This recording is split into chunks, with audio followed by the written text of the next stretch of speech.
শ্রী রামকৃষ্ণ ও যোগতত্ত্ব। কামিনী কাঞ্চন যোগের বিঘ্ন। কেন তীব্র বৈরাগ্য হয় না জিজ্ঞাসা করছো? তার মানে আছে, ভিতরে বাসনা প্রবৃত্তি সব আছে।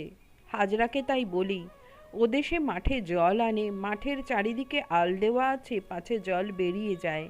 কাদার আল, কিন্তু আলের মাঝে মাঝে ঘোগ, গর্ত।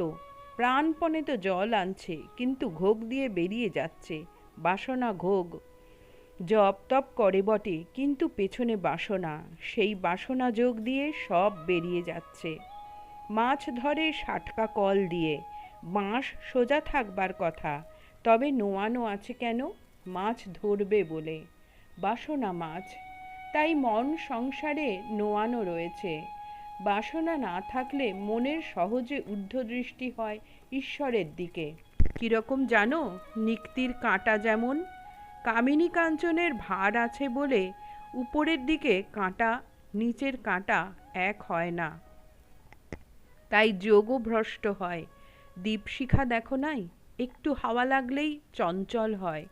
যোগাবস্থা দীপশিখার মতো, যেখানে হাওয়া নাই। মনটি পড়েছে ছড়িয়ে, কতক গেছে ঢাকা, কতক গেছে দিল্লি, কতক গেছে কুচবিহার। সেই মনকে কুড়ুতে হবে, কুড়িয়ে এক জায়গায় করতে হবে। তুমি যদি 16 আনার কাপড় চাও, তাহলে কাপড়ওয়ালাকে 16 আনা তো দিতে হবে। একটু বিঘ্ন থাকলে আর যোগ হবার নাই। টেলিগ্রাফের তারে যদি একটু ফুটো থাকে, তাহলে আর খবর যাবে না।